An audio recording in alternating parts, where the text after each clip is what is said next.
You can bet on me, sisters. Well, on my radar watch, yeah. Turn to the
This is a good question. I've worked in the medical field for 16 years now, and I've worked with doctors, physician's assistants, nurses, paramedics, EMTs, and not everyone is going to want to be a doctor.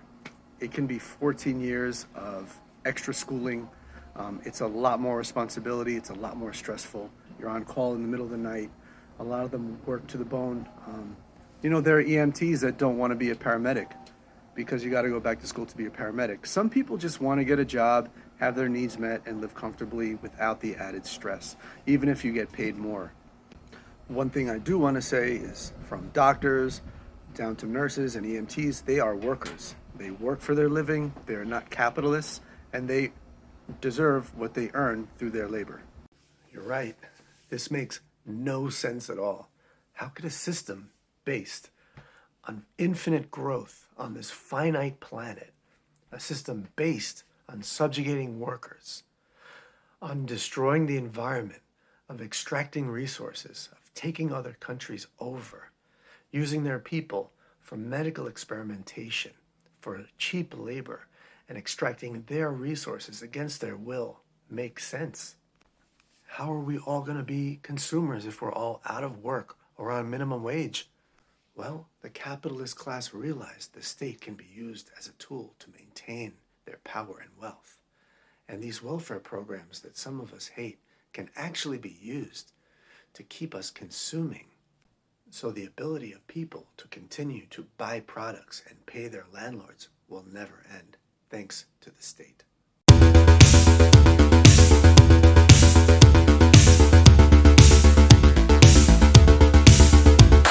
CEO, entrepreneur, born in 1964, Jeffrey Bezos. CEO, entrepreneur, born in 1964. I read The Virtues of Selfishness by Ayn Rand, so you don't have to. Let's get into it.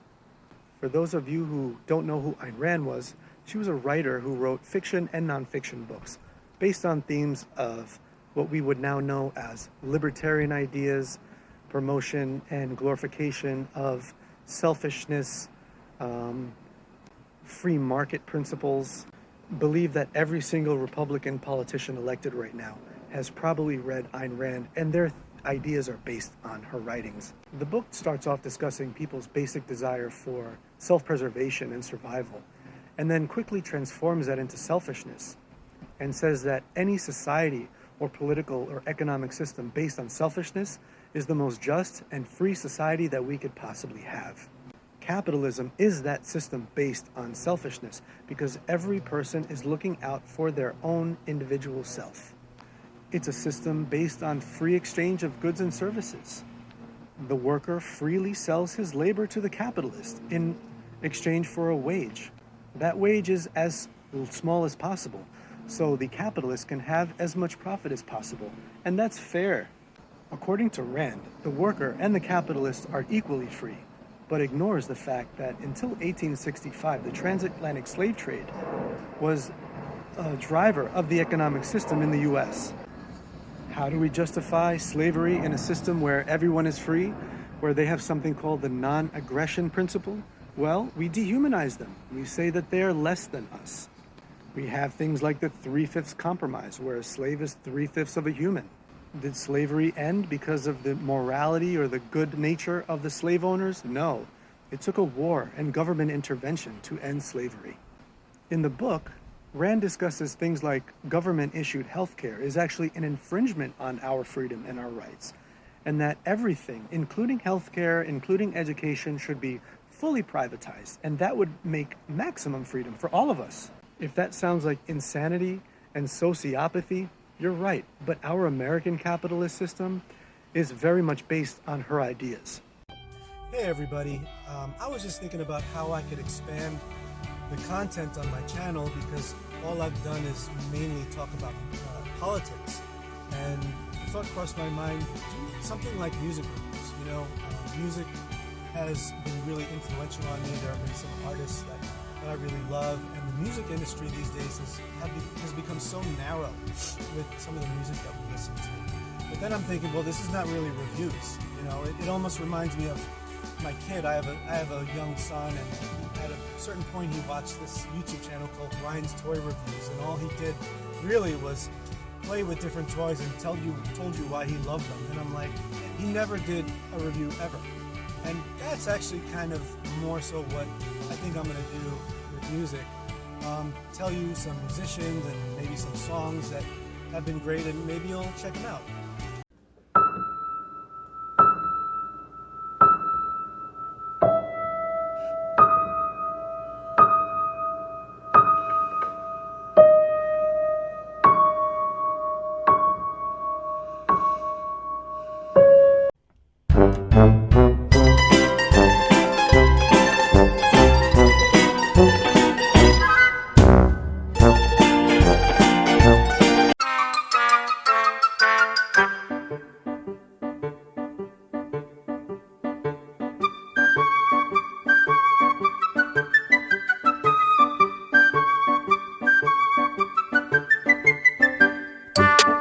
Capitalism is the astounding belief that the most wickedest of men, for the most wickedest of reasons, will do the most wickedest of things for the greater good of all.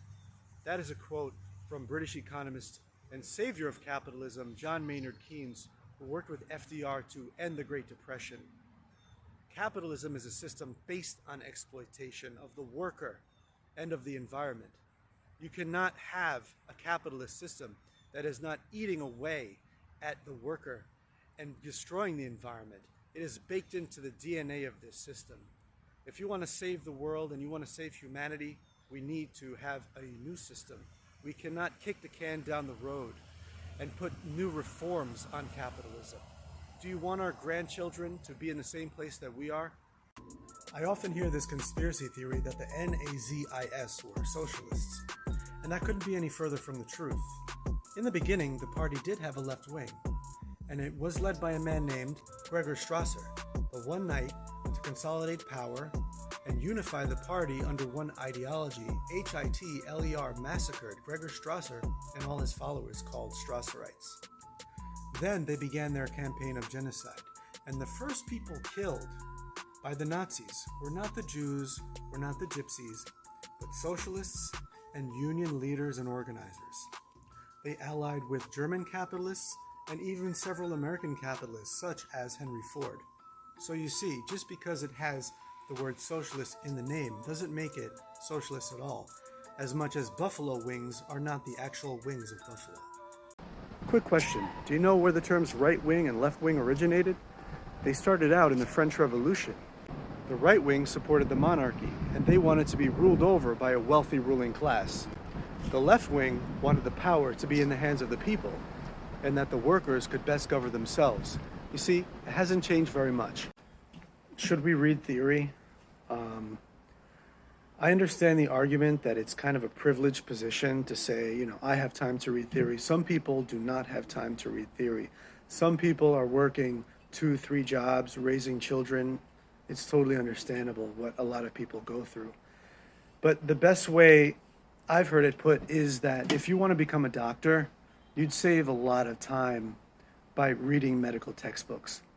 You could, by trial and error, have these discoveries that people in the past have already discovered, but if you read the theory, you will save so much time by learning what other people have actually learned already, and you can make new observations and discovery. So try your best to read theory. I tried so hard and got so far, but in the end, it doesn't even matter. I had to fall to lose it all, but in the end, it doesn't even matter. I tried so hard and got so far, but in the end, it doesn't even matter. I had to fall to lose it all, but in the end, it. A lot of people right now are very upset about the U.S. pullout of Afghanistan, liberals and conservatives alike. There's not really much of a difference between the two groups right now and how they're viewing the situation. And I was 19 when 9/11 happened.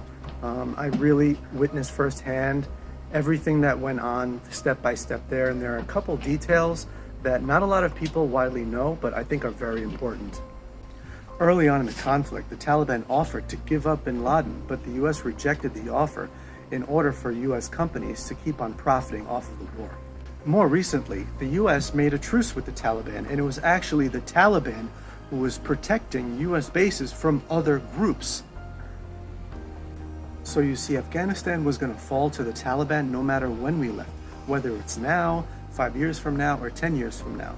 The U.S. has to stop invading countries and destabilizing parts of the world. And though my heart can't take no more, I keep on running back to you. From 1999 to 2016, when they really laid on sanctions, the living standard in Venezuela rose 23%. That is an enormous rise. And I hope we don't fall for this imperialist propaganda as much as we used to. I hope that we pay a little bit more attention to what's going on in these countries, because all over Latin America, this has been the story. A country elects a socialist government, they lift people out of poverty, they get sanctions, they get attacked, they get right-wing death squads funded and trained by the US, and then the people fall back into poverty. And us uneducated Americans believe it, and they blame it on socialism, when it's not socialism, it's American imperialism. Right now, I'm at a pre-strike picket at Montefiore Hospital in the Bronx. These workers are not on strike. They are picketing to raise awareness that Montefiore Hospital, which has become a monopoly in the Bronx, it has put other hospitals out of business or has absorbed them, that the management do not want to give these workers raises, yet they have money to give bonuses to executives and raise the stock price for shareholders. This is the result of privatized for-profit healthcare, where the workers and the community come last.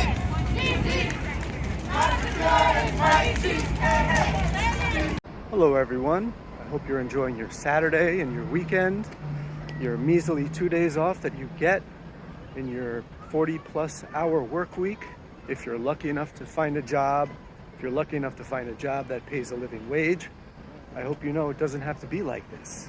100 years ago, economists predicted that we wouldn't be working 40 hours a week, we'd be working less with increased productivity and technology. But here we are working more and more as the rich and corporations make more and more profit. Do you think shareholders are working 40 hours a week They take the majority of the value of our labor and do no work for it at all. How about those billions in corporate bonuses that executives get because of our productivity? I say this as I sit in this beautiful park on my day off in the South Bronx as my son plays baseball, but I realize things could be so much better for us. Oftentimes you'll hear conservatives talk about things like individual liberty, personal freedom, rugged individualism. But then they'll also be ultra-nationalist, and that's a contradiction. And something that they need to understand is that people want to be part of something greater than themselves. That is human nature. The problem is that they've become part of the wrong thing, because nationalism promotes tribalism, it promotes xenophobia, and it promotes divide and conquer of the international working class. What we all want is freedom and safety. And that's not going to happen through nationalism. It's going to happen through international worker solidarity, when people realize that we have more in common than we have different throughout the world. A message to conservatives: it's not all about you. Don't be so selfish. Society will get better when we work together to make that happen. I know why you think this way. I'm a former conservative. I was raised in a conservative family.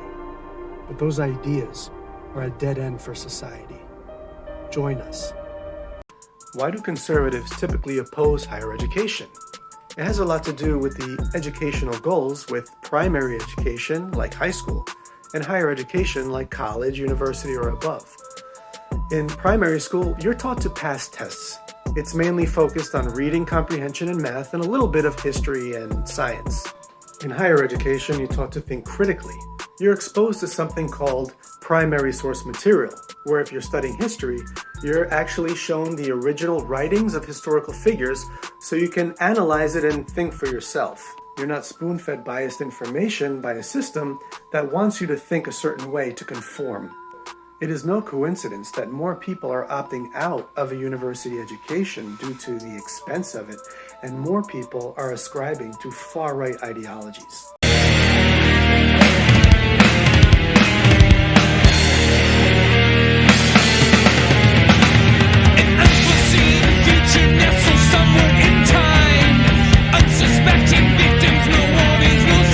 No one working 40 hours a week should live below the poverty line. So stop giving our money to people who work 0 hours a week. Hi, this is your daily reminder that the state of Israel is committing genocide against the Palestinian people. And the solution is not 2 states, but 1, just the way they did in South Africa, where everyone has full and equal rights. Look, I want to give you some advice, because at the end of the day, Trump supporters are our brothers and sisters as well. But you guys have a reputation now for being ignorant, stupid, and selfish. And I want to help you to get out of that reputation. So if someone makes a TikTok or a comment that you disagree with, instead of going Trump 2024, say something, disagree, show some logic, try to outsmart me, try to outwit me, because you're not triggering the libs. I'm not a liberal. Socialists are not liberal. We oppose liberalism. Your ideology is actually closer to liberalism than mine. At the end of the day, we all need to come together to make this world a better place. So these kinds of actions really hurt that. And if we just had some dialogue and try to understand each other a little bit better, we would have a better chance of making that happen. I want to tell you guys my stance on abortion. I grew up in a very religious Catholic family. Most of my relatives were very anti-abortion, and I was very anti-abortion for most of my life. I still feel that an abortion is a really unfortunate thing to have happen. At a certain point, that fetus has a heartbeat, has its own genetic code, but then at the same time, it's still part of the mother. I would like to see a society where there are no abortions. I don't think anyone wants to get an abortion, but I think outlawing abortion is only going to cause more harm than good. The vast majority of people that get abortions absolutely do not want them, but they feel that they can't provide for that child based on the material conditions that they are living in. If we lived in a society that had good education, health care, and daycare for single parents, I think a lot less people would consider abortions, and that's what we should do. Have you ever heard of Operation Condor? Operation Condor was a 1970s terror campaign unleashed on Latin America by the US military and intelligence community. There was funding and training of fascist death squads, assassinations, bombings, sabotage, and all-out war on these countries, even if they elected a slightly left-leaning president that was a little bit hostile towards US companies that were stealing all their resources and using their people for slave labor. They were at risk of all those types of attacks. Understand that the US still engages in tactics like Operation Condor. In 2009, the US helped overthrow the president of Honduras. In 2019, there was the overthrow of the president of Bolivia, assisted by the US.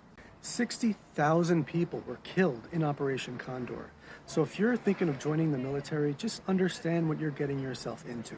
It's not all protecting and serving the American people.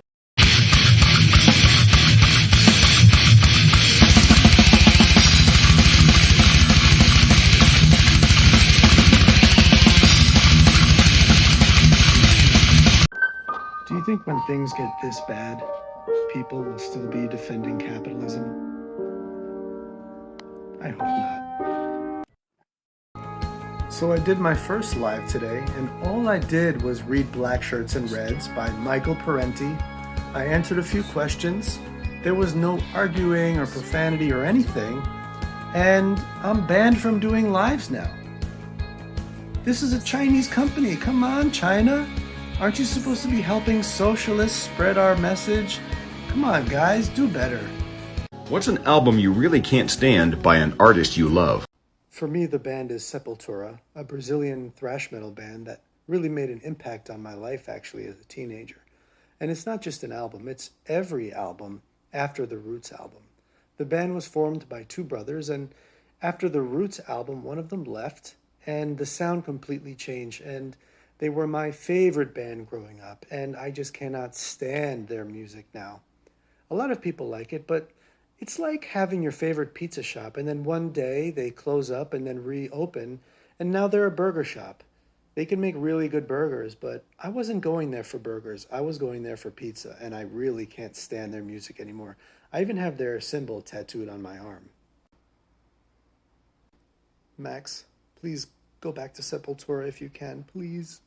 Too often I hear defenders of imperialism say, if the US didn't do it, China or Russia would be doing it. Let me ask you, how many bases does China and Russia have around the world? I can count on one hand how many they have.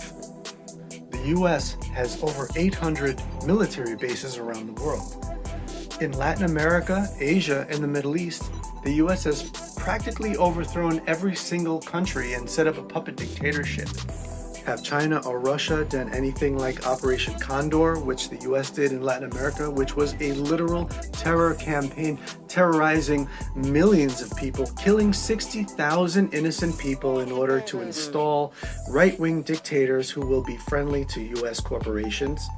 In the global south, if there is a government that doesn't bow to the interests of American corporations, they are at risk for overthrow, assassinations, coups, the funding and training of fascist death squads, embargoes, or all-out terrorism. We have to understand this is a uniquely American thing, that no other country does this, no other superpower does this, and we must be aware of it and oppose it. Hey guys, this is your daily reminder that after the Civil War, slave owners were given $300 per slave in reparations. After World War II, Japanese Americans who had been put in concentration camps were also given reparations. Jim Crow ended in 1965. African Americans still have received no reparations. When was the Voting Rights Act? Which was the first U.S. city to host the Olympics? When did the Boston Tea Party take place? What year was the Declaration of Independence signed? Which was the first U.S. state to legalize same-sex marriage? How long did the Montgomery bus boycott last? Where's Mount Rushmore? Which of these was not one of the first 13 original colonies? Which city was the... I'm a happily married man with 2 kids, but when I was single, when women found out that I wasn't some ultra right-wing douchebag who walks around calling himself an alpha and really only gives a shit about himself and thinks himself superior to women many times, you could see the relief in their eyes. I had no problem getting dates. And the other thing is, why is the incel thing a right-wing problem? Why are there no left-wing incels? Because women love leftist guys. I know you guys have a hard time finding women. There just aren't enough Karens in the world for all of you. Yeah, so eventually I had a feeling that I was going to have to talk about Stalin. And let me put it like this. Stalin was not a good guy in my opinion, but who he really was is a lot more nuanced than most Americans are led to believe. There's a lot of propaganda against him. Some people even say he was worse than Hitler, worse than the Nazis. That is just not true. There was no, Holocaust or genocide under Stalin. The 2 main causes of death that get put on Stalin are the Holodomor famine and the purges. Now, the Holodomor famine happened in Ukraine. It was a famine. There were, I would say, mistakes made by the USSR in managing food production and distribution, but there was no purposeful death that happened. The government didn't say, we want to kill these people that are producing the majority of food for the rest of the country. It was a very unfortunate thing, and a few million people died there. The other thing were the purges, where thousands of people died. Look, Stalin thought there were spies all over the USSR. But guess what? There were spies all over the USSR. Stalin killed the majority of the original Bolshevik revolutionaries, which was really wrong. He became paranoid. When your country is under constant attack, it's under an economic embargo, and you just have a personality like Stalin, he took it overboard. They talk about the gulags, so only about 15% of people in the gulag were political prisoners. The rest of them just had committed crime. So, I look at the USSR as an experiment in socialism, the biggest one and the first one that has ever happened. We need to learn from the mistakes that they made. They did some amazing things. In 30 years, they did what capitalist countries were able to do in 300 years. They electrified the USSR. They turned into the most highly educated country in Europe. Universal healthcare, education. They discovered space flight. They had the first woman in space, the first black person in space. They had more female scientists than any other country in the world. Amazing stuff. So it's good to learn from it. Socialism works. Central planning works. Workers' democracy works. But we need to learn from the mistakes that they made and do something better the next time around, which hopefully would happen in the United States. People ask me all the time, I want to get involved, I want to make the world a better place. There are 3 things you can do. The first is organize. Join an organization. Find a group in your community. The second thing is educate. Read socialist literature, read theory. It'll help you. If you want to become a doctor, you're not going to just become a doctor. You need to read the past experiences and education from past doctors. It'll save you a lot of time coming to the conclusions that they already came to. And the third thing is agitate. And agitating is hard because in a way you have to piss people off, but that doesn't mean calling them bootlickers and antagonizing people. But you do have to piss people off, but in the right way. You don't find that suspicious? No, I don't find it suspicious at all. And that doesn't mean that I don't have a critique on China's foreign policy, but as Western leftists, we need to understand what are the options that these African countries have and their history of Western imperialism in their continent. These countries could take out IMF loans, which would force neoliberal policies on them and would also have high interest. Or they could take out loans from China, which have low interest, and many times China forgives the loans completely. Check out what African revolutionary Thomas Sankara said about taking out loans from the West. Now, let me ask you, how many assassinations has China committed in Africa? How many fascist death squads has China funded and trained in Africa? Has China declared war on any countries in Africa that won't obey Chinese interests? Has China done anything like Operation Condor in Africa, which was a terror campaign that the US committed? Like I said in my previous video, only 15% of those in the gulags were political prisoners. And they were much different than what we think of American prisons. They didn't have walls around them. A lot of them, people raised families in them. It was a much different setup than what we imagine as concentration camps or prisons in the US. And about executions, everyone that was killed in the purges was killed for a reason. That doesn't mean it was a good reason, but they weren't going around randomly shooting innocent people. They were believed to have in some way been a spy or a traitor or something like that. Not justifying it, but we didn't have random murder of just anyone. We have to remember, it was a nation under siege by the entire world at that time. Also, we have to understand that leadership like this is not something specific to socialism. It's actually much more common under capitalist systems. Owning property as a method to sustain your own life is detrimental to a just and equitable society. Landlords should get a job.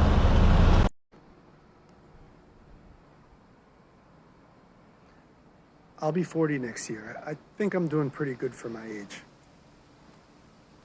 Yeah, so the 60 million number, that's a new one. Usually they give 100 million for all socialist countries, so that was the first time I saw 60 million for just the USSR. It's an inflated number, it's a fake number.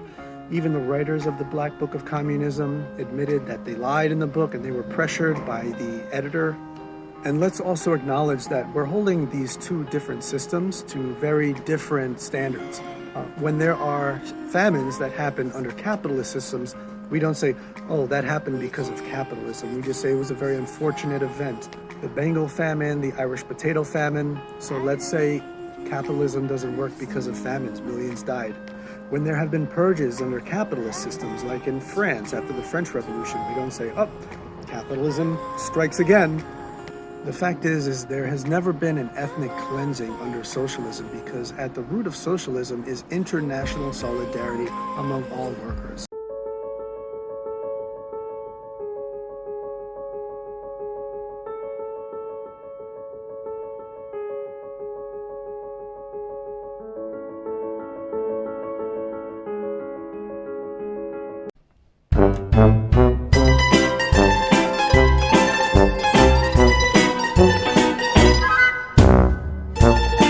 Hey everybody, this is my friend Paul. Paul is one of my favorite Marxists and friends. Paul, tell me what you are reading. I'm with the Bronx Greens, and currently I'm reading Jan Myrdal's Report from a Chinese Village.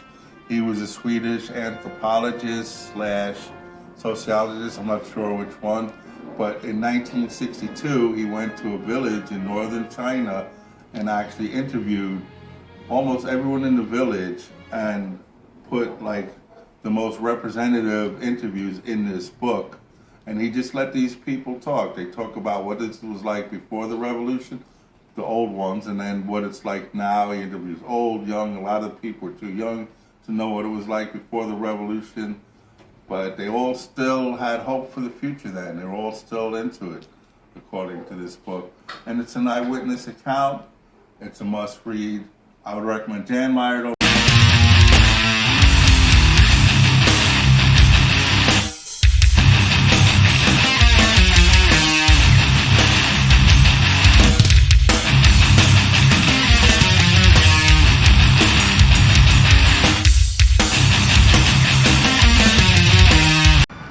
Why does the US have sanctions on Iran? Is it because Iran is socialist? Or because Iran exports a radical version of Islam and is a brutal dictatorship? No, that would actually be Saudi Arabia, and Iran is a capitalist democracy.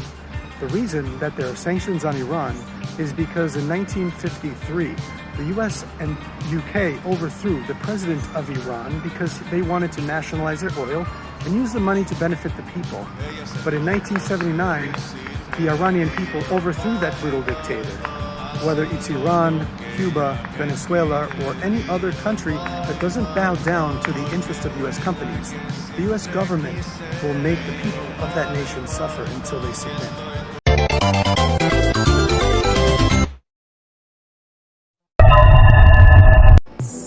So my last couple TikToks did pretty well. Even better, they sparked a lot of conversation and debate in the comments, which I think is really important because they were about imperialism, and not enough Americans are aware of what U.S. imperialism is and the effect the U.S. has with their international policies around the world. So these are conversations that need to be had. I got over 2,000 followers, which is pretty cool. It's not a lot, but it's cool. But it's not about that. It's about the fact that I think I have something to share with you guys. And my message is pretty simple. In this world, you have a choice to make. You can either choose to side with the oppressor or you could side with the oppressed. And that makes up who you are. And you're going to be here one time in this world and make the best of it and be with the good guys. Don't side with the oppressors. Under capitalism, labor will always have a decreasing value, especially due to things like automation. So one must either try to become a capitalist or fight for workers. You have to choose one of them. So we have the AOC dress debate, where she wore a dress to the Met Gala saying tax the rich, and the left is completely divided about this. Was it good that she wore a dress that says tax the rich to a gala with some of the richest people in our society? Of course. It's a big middle finger to these people. And some are saying that she bought her ticket to this gala. No, she did not. It was given to her. And the dress was made by an independent designer. But is AOC above criticism? Absolutely not. See, she was elected as a Democrat, and that means that that party has complete control over her and the message that she can give to the people. So saying tax the rich is not too radical. Democrats say this all the time, but then do nothing about it once they're in power. Should leftists advocate for a progressive tax on the rich? Absolutely, but it must be part of a greater message of worker ownership of the means of production and anti-imperialism, which AOC unfortunately does not advocate for when she turns a blind eye to U.S. imperialism in Latin America and not supporting movements on the ground like the Medicare for All March, which occurred in 47 cities. This one is for the lefties. I have a question for the market socialists. Market socialism is becoming a very popular idea. The idea that we would just have a collection of worker cooperatives and there would be minimal state involvement. But I feel like some of the worst aspects of capitalism would remain: the commodity form, the profit motive. What would happen when someone would lose their job at one worker co-op? Would the state step in and help them find a job at another? Please give me your thoughts. I don't necessarily like to use language like America will fall or I want to see America fall, because that will not attract the alienated masses of people, the millions of people who don't vote, who don't really engage in politics, or even the people that vote every 4 years and don't really pay attention other than that. We must organize, educate, and agitate the working class. We must promote the idea of worker ownership of the means of production, of the working class taking on the reins of the state to put people's needs first. And of course, there is truth to the idea that the ruling class keeps us unhealthy and uneducated as another tool to keep us down. Living in this big blue world with my head up in outer space. I know I'll be A-OK. I know I'll be A-OK. Yo, bro, who got you smiling like that? Like, Kill the lights, so baby, close your eyes. The way you're looking at me, you got me mesmerized. Something I can't escape. Please read up on the history of developed countries in the global north, pillaging, enslaving, raping, and stealing resources from societies in the global south, and their struggle for emancipation from oppression of these countries. Once many of these countries have overthrown their colonial oppressors and puppet dictatorships installed by the global north, they come under decades of economic warfare, embargoes, and sometimes literal warfare from their former oppressors. Never has a socialist society been allowed to develop without these pressures placed on it by the entire world. I've always had this rebellious streak in me. By the age of 16, I got kicked out of 2 high schools, the regular high school and then the alternative school for troubled kids. I'd always questioned authority and didn't really feel a part of society. I felt like things were wrong here. But at that age, my decision was to check out, self-harm, and to be against anyone and everything that came my way. It wasn't until my early 20s that I realized that that rebellious streak in me was actually a good thing if I used it for good purposes. Building solidarity with the working class, educating myself, and showing kindness to others in this society is the hard road. Because in our society, things like selfishness, individualism, and ultranationalism are elevated to become good qualities, and they're not. So if you have a rebellious streak in you, show kindness, show love, and build working class power. What do you think about people that own no capital, work at a dead-end job, rent from a landlord, are in tons of debt, but they defend capitalism? What do you think about that? Mr. Bush, when are you going to apologize for the million Iraqis that are dead because you... I'm sure a lot of you have seen this clip by now. This is Mike Preisner. He's an Iraq war veteran. He's an anti-imperialism activist. His YouTube channel is Empire Files with Abby Martin, but he also has a podcast with another leftist veteran, and it's really great, and you all should check it out. It's called Eyes Left Podcast. Quick lesson on the definition of capital. A lot of people don't know what capital is, or they think it's just money. It's not. Capital is the wealth accumulated by the ownership of the means of production. That means their money comes from ownership of a business, or being a shareholder, or being a landlord. So if you work for a wage and you rent, you are not a capitalist and you don't own any capital. And a lot of people don't. What I think is a better advantage than being born into something, being born into nothing. This capitalist shill comes on my For You page every now and then, and I always thought he was dumb as fuck. Now I know he's dumb as fuck. The Iron Dome is a military defensive tool to protect the genocidal, settler colonial state of Israel against the indigenous population that they are ethnically cleansing. So it is still a tool of oppression. A question I have for people that defend things like the genocide of the Palestinian people or any other like unspeakable crime against humanity. Do you think if you lived in another time, say like 200 years ago, do you think you would have defended slavery? Would you have been on that side at that time? Or do you think you would have defended the genocide of the Native American people too?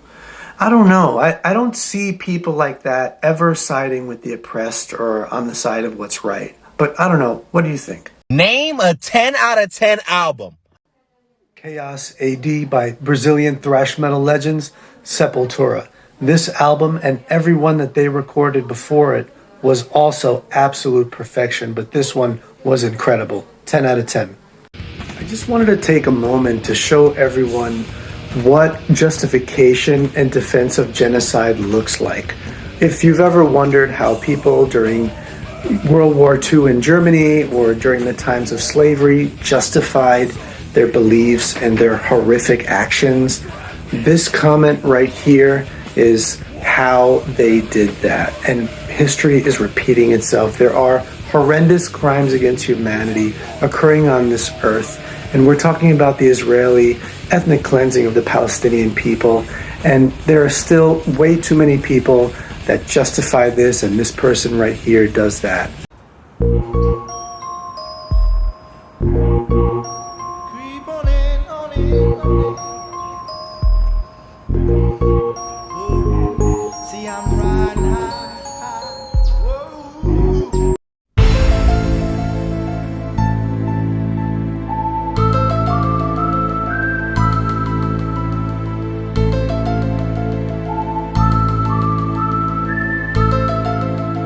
I just finished the latest episode of my podcast, Refuse, Resist podcast. This one was on U.S. imperialism in Puerto Rico.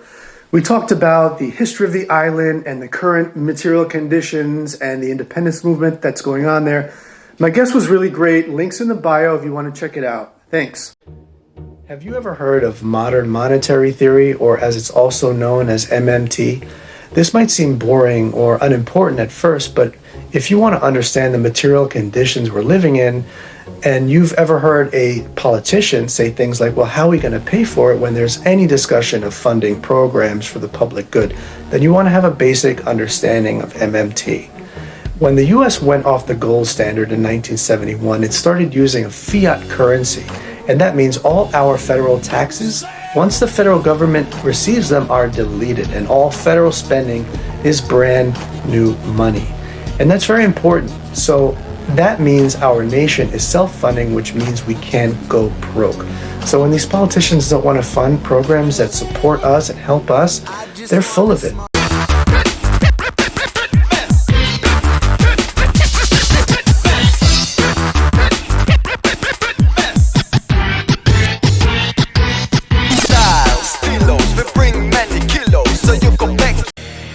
I could go on TikTok and scroll through my For You page. I'll scroll through the people I follow and think everything's pretty cool. And then I go to the lives and I realize again, oh my God, we're fucked. Sometimes I go on a TikTok and I'm scrolling through my For You page and I scroll through the people I follow and I'm like entertained and a little faith in humanity restored. And then I see the lives and I'm like, oh my God, this country, it's like American flags and Confederate flags and fascists and Trump hats. And I'm like, we are fucked. Thomas is a lawyer and got arrested. Are you shitting my dick? Did you know that there's a working farm in Queens in the middle of New York City? Let me show you. The Queens County Farm Museum is a 47-acre working farm with roots back to 1697. Today, their farmers grow an array of vegetables, fruits, and flowers which are sold at their on-site seasonal farm stand. They also grow an array of livestock. Around Halloween time, there are tons of activities for kids like pumpkin picking and hay rides. It's really cool and a lot of fun. Come check it out.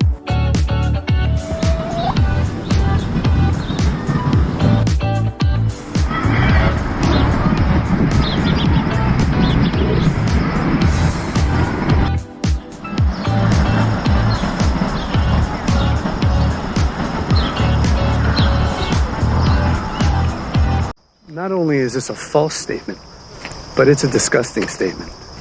Because in Muslim countries, Jews were treated much better than they were in Europe for 2,000 years.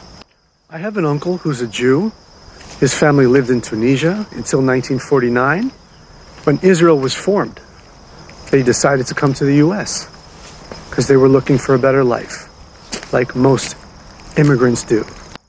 What really was happening around that time was Zionists were going all over the Muslim world, committing terrorism, bombing synagogues, creating fear in the community, pressuring them to move to Israel. This is for my leftists. I want to know if any of you participate in stock trading or investing in stocks with apps like Robinhood, or if you think it's hypocritical. Like, do you think it's okay to participate in capitalism and wage theft in such a direct way, knowing that every share of stock is wages taken from workers and given to someone who didn't do any labor to produce it? What's an unpopular opinion you have? Communism is actually good, and you probably oppose it, not because you've read Marx and Engels and Lenin. You probably don't even know what it really is, but you oppose it because we live in the United States of America, the global center of capitalism, where we've received decades of what is called Red Scare propaganda and McCarthyism. And we oppose the one thing that would save humanity and the environment. A state that has a majority of one particular ethnicity is totally fine, and there's nothing wrong with that. But an ethno-state, a state where one ethnic group has more rights, power, and privileges over the others, is actually evil. And the minority groups will always be oppressed. And that's what happened in the United States, and that's what's happening in Israel. So yeah, it is evil. There are several ethnicities within the Jewish faith. Ashkenazi Jews are the ones that are indigenous to Eastern Europe and then traveled west. There are also Sephardic Jews, which are from Spain. There are Ethiopian Jews.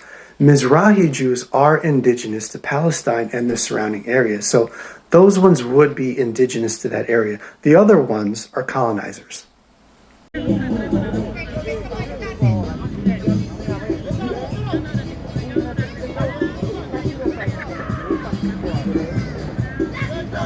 Lucas, bend your knees!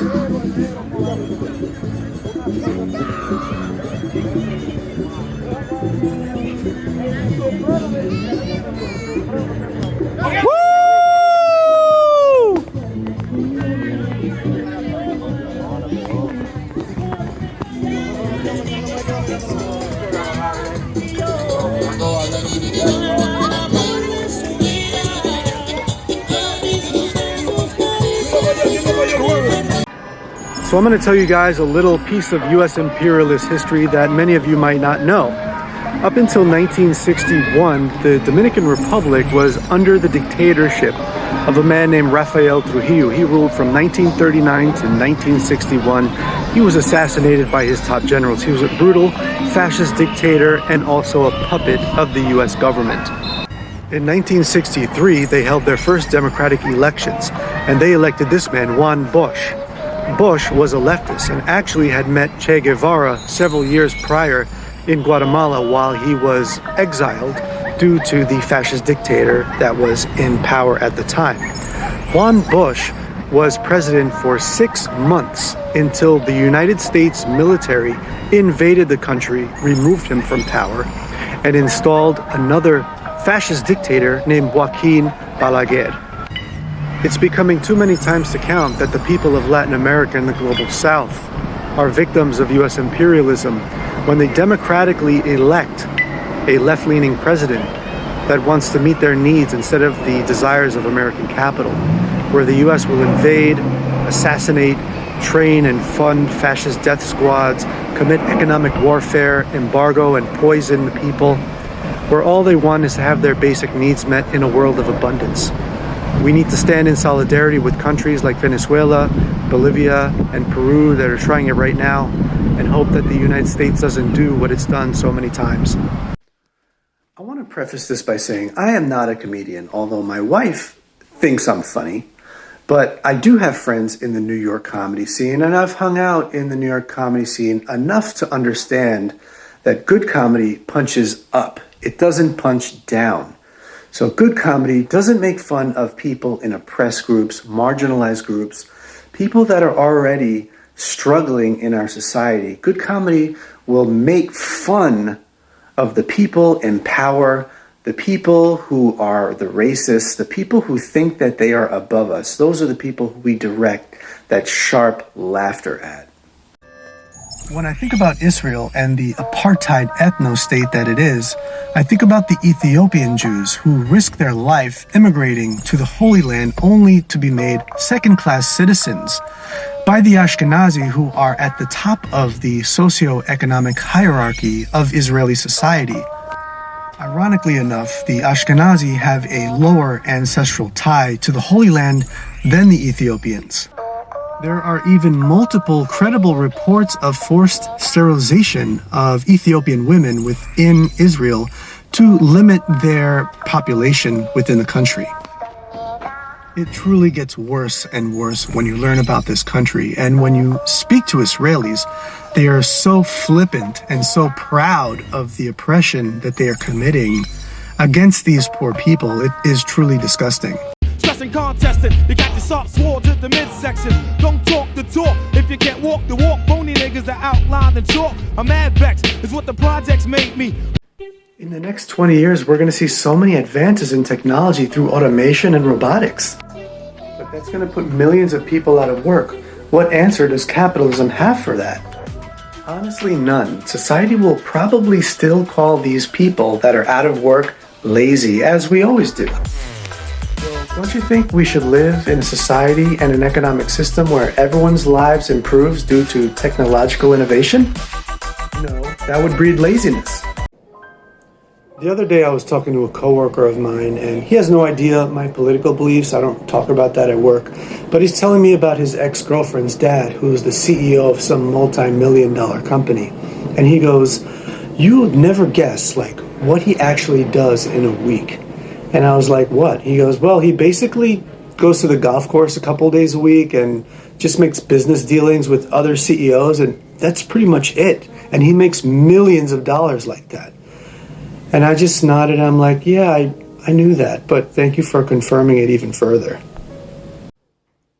Tomorrow is the October 15th general strike. So if you're able to not go into work tomorrow, don't go to work.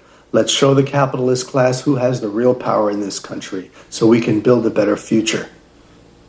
Tell me the number one thing someone can do that you just know they're an asshole. Replace their car's horn with a much louder horn. I completely understand where you're coming from with this comment, especially if you're a young person having not really worked too much in the labor force, because when you do, you realize how much it really sucks for workers in the US and in any capitalist system, and people usually choose one way or the other. They either choose to advocate for workers and fight for workers' rights and fair pay, or they try to become a capitalist. They try to own their own business. They choose to become an exploiter themselves. And it's becoming harder and harder to become a capitalist, with wages being stagnant for the last 40 years, and it becoming harder and harder to reach that upper echelon of the socioeconomic hierarchy. More people are reading Marx and reading Engels and Lenin and realizing we've been lied to, and the real answer, the real solution for our society is socialism. So, Colin Powell died. And all I could say about that is that war criminals responsible for the death of millions of innocent people shouldn't be dying of natural causes in old age. They deserve something much more brutal. Are you a critic of the Catholic Church? Well, if you're not, you should be, for many reasons. But there is a branch of the church called liberation theology that started in the 1960s in Latin America that seeks to bring the church back to the original gospel message of service to the poor and working class and speaking truth to power. They even participated in several revolutionary movements in Latin America throughout the years. Now, don't get this confused with prosperity theology, which is very popular in the United States by Christian conservatives and believes that holiness is tied to material wealth. This is Cardinal Oscar Romero. He was a liberation theologian in El Salvador and was assassinated in 1980 by a right-wing death squad that was funded and trained by the United States. Yo, leftists are anti-UBI. I understand you don't want anything that can support capitalism. This is right-wing economist Milton Friedman, and this is his book, Capitalism and Freedom, which I had the displeasure of reading. But in it, he discusses his support for UBI, which he calls a negative income tax. He believes that UBI could and should be used as a Trojan horse to dismantle the already existing social safety net, like unemployment insurance, SNAP benefits, and Social Security. So under capitalism, a UBI should absolutely never happen. And if you are a leftist and support UBI, look more into it and realize it is a right-wing idea. If you work in retail, wholesale, for a department store, or for Amazon, and you want to unionize your workplace, this is who you need to contact, the RWDSU. The two largest employers in the US now are Amazon and Walmart. They pay their workers minimum wage or close to it, work in unfair conditions, and are also non-union. That can change if you call this number right here and click the link below for your state and fill out the questionnaire. You will be connected to an organizer that can help you unionize your workplace. You have nothing to lose but your chains.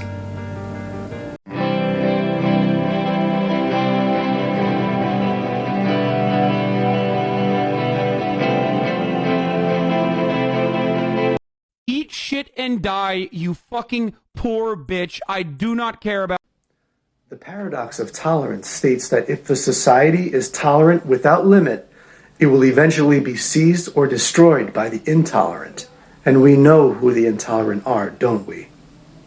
I'm going to give you a really good analogy to understand the Israeli-Palestinian conflict. So, say you live in a home and your family has lived in that home for generations. And then one day another family comes to your home and they say, 2,000 years ago, our family allegedly lived in this home and we're taking it back. You have to leave. And if you fight back, we'll shoot you with these military people that we brought with us, or we'll call you racist and a terrorist. And that is the life for the Palestinian living in the occupied territories today. Free Palestine. I totally understand where you're coming from with this. And yeah, a few years ago, the religious wackos were canceling things, and conservatives canceled the Dixie Chicks for the Iraq War, and French fries got canceled for being French, and it was insane. But with Dave Chappelle was not canceled. Dave Chappelle received a critique, and a warranted critique, and he is not above critique, and Dave Chappelle is still going to make comedy. Dave Chappelle is still funny, and I might still watch Dave Chappelle, but we're all learning and we're all growing, and we should all be able to share our ideas and critiques, because nobody is above it. I touch you and leave you with not much to go home with. My skin is thick, cause I'll be up in the mix of action. If I'm not at home, puffin' live, relaxing. New York, I keep on hearing from conservatives that the 2020 election was rigged and that the federal electoral process in general is corrupted. And I want to tell you, that's true. But it's been that way from the very beginning. The Electoral College chooses who is the president, not the American people. So that means conservatives voting in New York, in California, and other blue states, their votes don't count. And in order to start having a more transparent and fair electoral process, we must ban the Electoral College. And only then will we have true transparency and fair elections in the United States. So from time to time, I'm going to do some book recommendations and reviews. I'll talk about what I'm reading and what I've read. Hopefully you guys will enjoy it. Right now, I'm reading I Want to Believe Posadism and Left-Wing ufology, and if you are like me and are a leftist also fascinated with alien stuff, you will love this book. It doesn't just talk about Jay Posadas, but goes into revolutionary movements in Latin America during the Cold War and some of the theory behind it.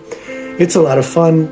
The book I give a 4 out of 5 stars. The next book I'm going to suggest is Red Rising. This is one of my favorite book series of all time. It's a fantasy sci-fi novel. It is not explicitly leftist, but in the society created in this book, there is a hierarchy where the main character is at the lowest end of the hierarchy. He is called a Red, and at the top are the Golds, and he creates this revolution to overthrow the Golds. The world building, the character development is amazing. This book gets a 5 out. The last book I'm going to suggest is Che by John Lee Anderson. I know a lot of leftists have read this book. It's super thick, but once you start reading it, that doesn't matter. Che was an incredible man. If you know who he really was outside of the propaganda that we've been fed, check out that book. Also gets a 5 out of 5. This is you, 200 years ago, complaining about the monarchy while you're living in a monarchy and benefiting from the king. Crazy. I've always found this idea that leftists are indoctrinated really laughable. I mean, indoctrinated by who? We discover these ideas by being critical of the world around us, by questioning what we're taught in the education system, questioning what we're told in the media, questioning this culture that revolves around capitalism. The definition of indoctrination is being taught a set of beliefs and to accept them unquestioningly, and that is the opposite of who we are. So who is really indoctrinated here? Workers who accept capitalism, or socialists who want a better world and know that we can achieve it? With their tanks and their bombs and their bombs and their guns in your head, they are. I want you to read this comment right here and see how white supremacy is alive and well in the 21st century. Don't kid yourself. This person hiding behind a screen told me that I'm better off having been a victim of imperialism, a victim of the mass murder of people in the global south, the stealing of their resources, and the colonization of our lands. Mass oppression was a favor to us. And there are people like this all over the United States and all over the world. And this is what we need to fight. And we need to not stop fighting, educate others to end this type of hate and white supremacy. I could give a long list of examples of colonies and neo-colonies of the US, but I'll give one example of an actual colony, and that's Puerto Rico, where my grandfather came from, as a matter of fact. Puerto Rico has been a colony of the US since 1895. It's been used as an offshore bank. Its land has been used to steal their natural resources, to test weapons. The people have been used for medical experimentation, and it's been put in billions of dollars in debt for the profit of US banks. There's a rising independence movement in Puerto Rico right now, and I hope they get it. Imperialism and colonialism are always wrong and always oppressive. When I see comments like this, the first thing I wonder is, what is the level of education this person got? Because it must not be very high. Or where did they go to school in the US? Because I know there are parts of the country where the educational standards are very low. I learned, even in high school, about these incredible pyramids that were built and the irrigation systems and the methods of farming, and these people were advanced, and these people were educated, and they welcomed the colonizers in, and they taught them how to bathe because the colonizers smelled incredibly bad, and then in turn they were massacred and enslaved by these colonizers. And it's just a horrible story because the natives here welcomed them in. They had not known cruelty like they were about to know, and it's a really sad story. And now this person that's commenting is just disgusting. God. All I could think reading this is like pure evil. And it's really upsetting, I'm sure, for a lot of you to see like another human being saying something this despicable. But I think back like 5 years ago, even a year ago, the amount of people that have awakened to the Palestinian cause, and it's truly inspiring. And if you want to end these people's oppression, continue to educate others on what is really going on there and the level of oppression, the genocide, the apartheid that these people are facing. And that is the only way that we will possibly end their suffering. Are you familiar with Operation Northwoods? Operation Northwoods was a 1962 proposed false flag attack where the CIA was going to bomb civilians in Miami and then blame it on the Cuban government. Thank God that this didn't happen, but let this be a lesson to never let anyone or any group tell you who your enemy is, because those people are probably the true threat. Do you ever feel like it's almost like coming out of the closet when you tell someone in your life that you're a communist? I told my work partner this evening, and he was like, "Oh, I already knew that." And I was like, "How?" And he was like, "Well, some of the stuff you read and some of the videos you watch, some of the TikToks you watch, sometimes you put it really close to your ear with the volume all the way down, but I hear it." And I was like, "Well, you know, it's kind of what I'm into, and it's because I care about the world and I care about other people." And he was like, "That's cool. You know, maybe you could teach me about that stuff sometime." So that's a good experience, but I'm sure many of you have had not such good experiences. And that sucks because we are the good guys. Have you ever heard a libertarian say, "This is not capitalism, this is crony capitalism"?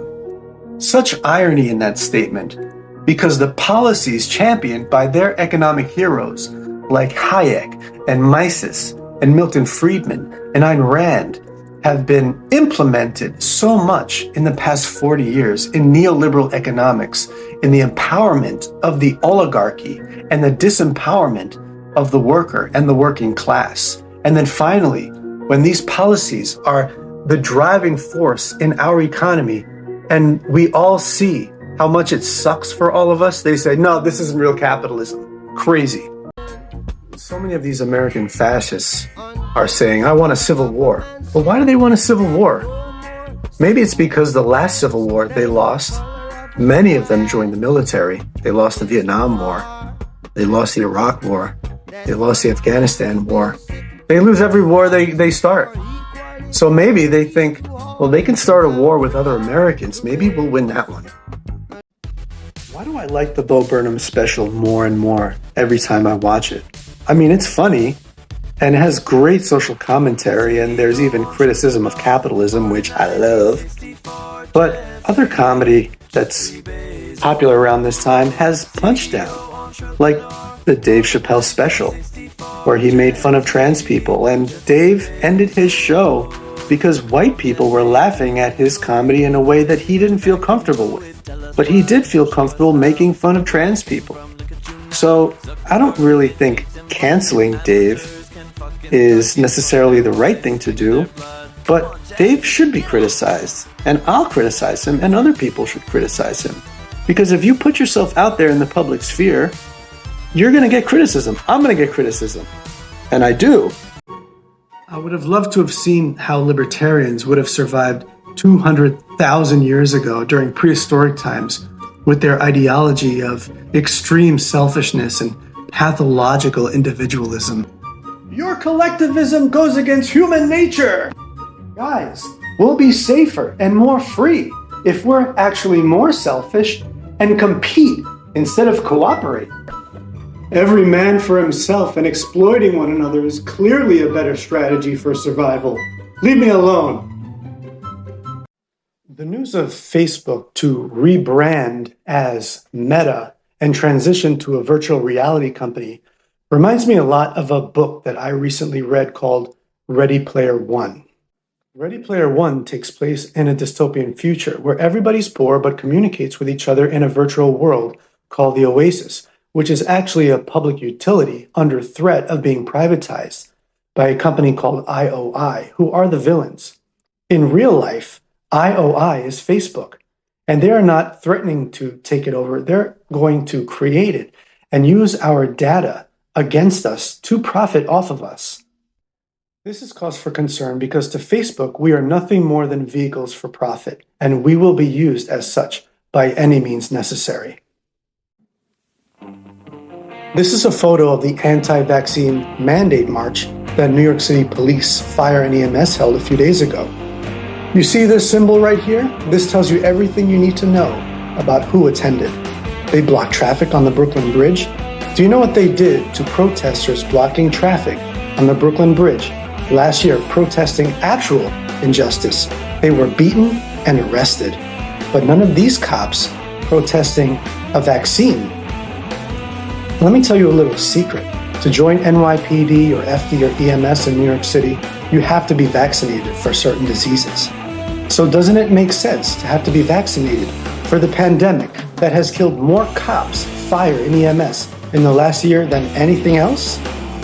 As always, conservatives will play the victim card.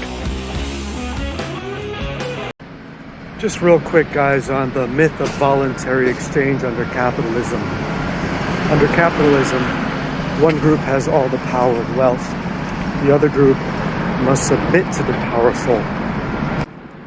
And if they don't submit, they will suffer and die. That's not a voluntary exchange. That's coercion. And capitalism is coercion. Good girl in a straw hat with her arms out in a cornfield. That is a scarecrow. Defenders of capitalism claim that capitalism is just a voluntary exchange of goods and services. Doesn't that sound so harmless? Well, what is the worker in that equation? The worker is actually a good because the worker is commodified and forced to sell their labor to a capitalist. And what about that pesky problem of slavery, which has been rife throughout capitalism? I mean, after all, the transatlantic slave trade gave capitalists the wealth and power to overthrow the monarchies. And it's so easy under a capitalist hierarchical system to just say these people are less than human, so we'll enslave them. So is capitalism really just a voluntary exchange of goods and services? No, it has never been.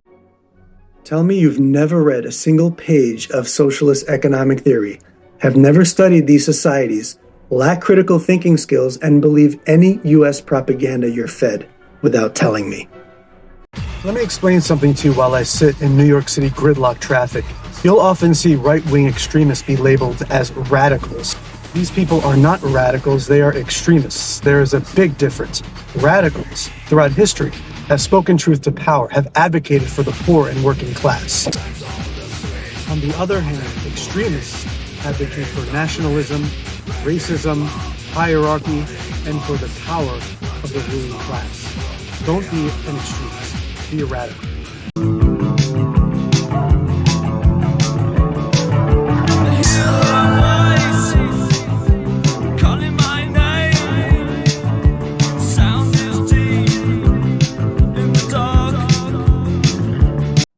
Hi, this is just your daily reminder that the majority of people immigrating to the U.S. are coming from poor capitalist countries. You ask, why might that be? It's something called imperialism. Okay, bye. So this is a very common misconception a lot of people have of the left in saying that the left and right are the same thing because we both criticize the government, but we do it from very different places. The right criticizes the government, but at the same time are ultra-nationalistic. They back the blue, they support the military and all these oppressive parts of the government.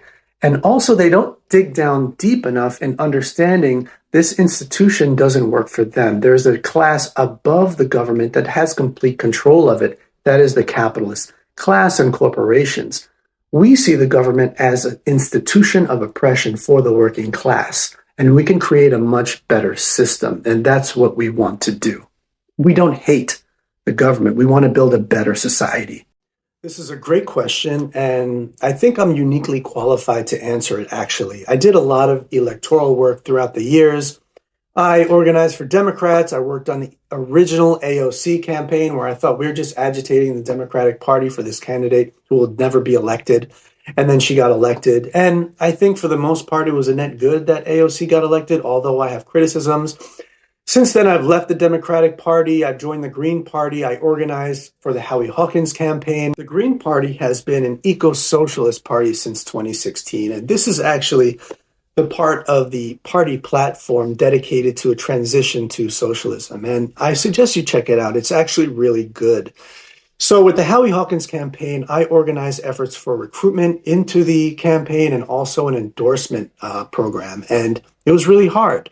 First thing people will tell you is that you're going to help the Republicans by organizing a third party. And the other thing will say that it's useless, that the two-party system just is dominant and you might as well support the lesser of two evils. And that is absolutely untrue. What I believe is that we have people power, and the more people we get together to fight for our values, the more chance we have of succeeding.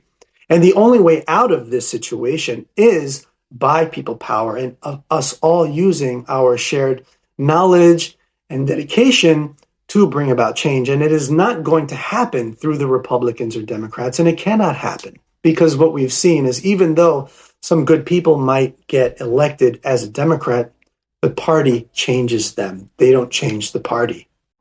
You know, you're totally right about this. We've not raised close to enough class consciousness to bring about any meaningful change in our society. But by communicating and organizing and having these conversations, hopefully one day soon we can. When I want your critique, I'll ask. What? When I want your critique, I'll ask. It was so much fun. You don't have to ask, I'll just give it to you. And I'll tell you to shut the up. You can give me a critique.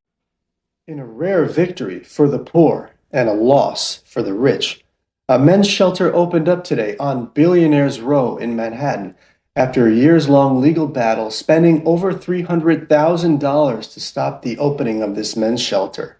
So now Billionaires Row, like any other neighborhood in the city, has a homeless shelter, and this one, at least the men living in it, have a safe neighborhood to live in.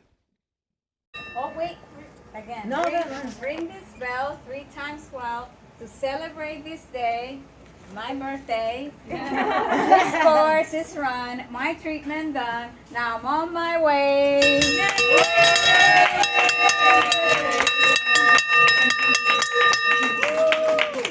Congratulations.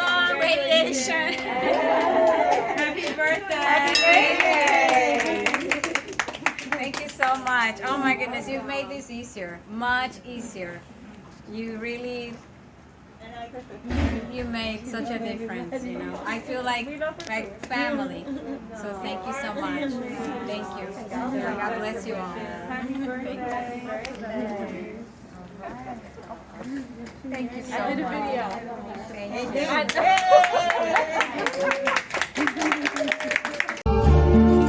And I think to myself,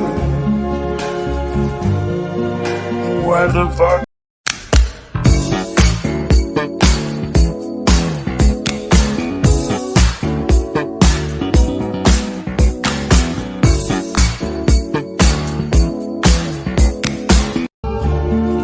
And I think to myself, what the fuck? I've seen comments like this used before where the left are accused of being fascist. And let's be honest, both sides accuse each other of being fascist. Fascism has almost become a term where people just use to accuse people or describe things that they don't like. So let's dig down and learn what fascism actually is. Here is a list of different aspects of fascism. This list comes from the American Holocaust Museum in Washington, D.C. The first thing is ultranationalism. That is the main ingredient in fascism. Some other aspects of fascism are anti-intellectualism, uncritical support of police and military, and a desire to go take society back into time where it was believed things were better. So if you believe that people saying "Make America Great Again" and wear clothes like this are fascist, you're right, they are. And people like this are the farthest thing from fascists, because at the end of the day, what socialists and anarchists want is a borderless, classless, moneyless, stateless society. We want the absence of the state. We are not nationalistic. We don't wear clothes that look like the American flag or the flag of any other country.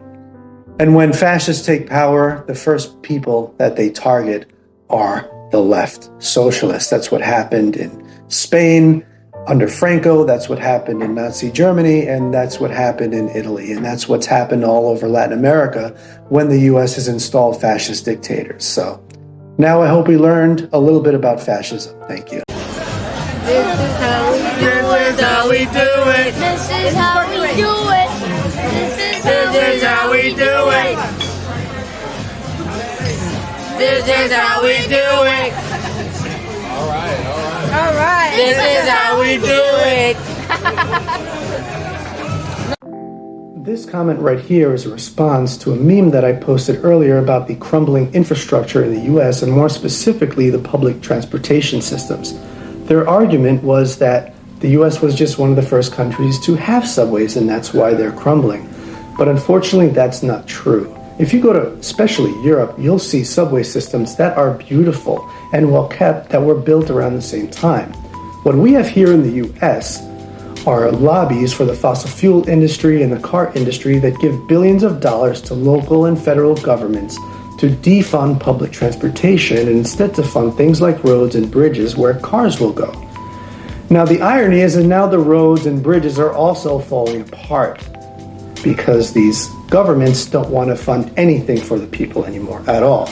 It's just more for the proof that our governments, local and federal, don't serve the people. They serve those with the most money and power.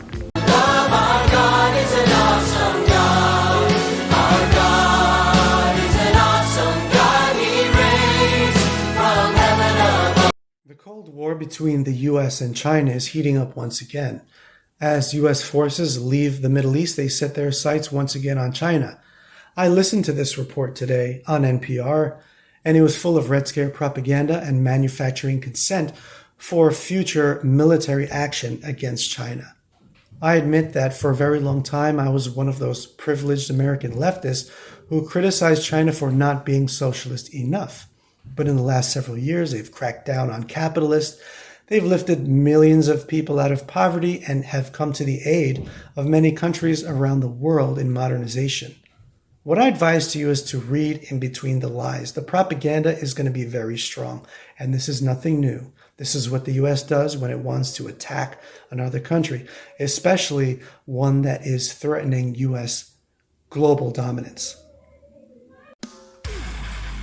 I wish that this were true, but it's not. The working class in the US are given the illusion of choice. We are made to pick between two capitalist parties that don't serve our interests. They serve the interests of the capitalist class who own all the industry, own the land, and own the politicians. And that's why things are bad and are getting worse for us. And the US was founded by these capitalists who owned land and owned slaves and set up a system that served them and only them. And every group that won a little bit of power did it by violence, and since then has had to fight to keep their little bit of power and say in how our system works.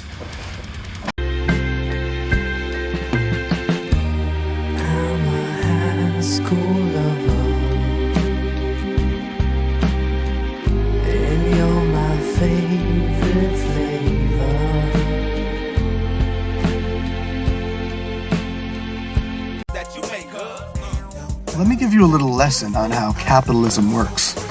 The managers do the managing, the engineers do the designing, and the workers do the labor. And the capitalist sits at home in his pajamas, reaping the rewards of all of them. If you've ever said something like, "I don't like people that didn't work for it taking all my money," then you should oppose capitalism.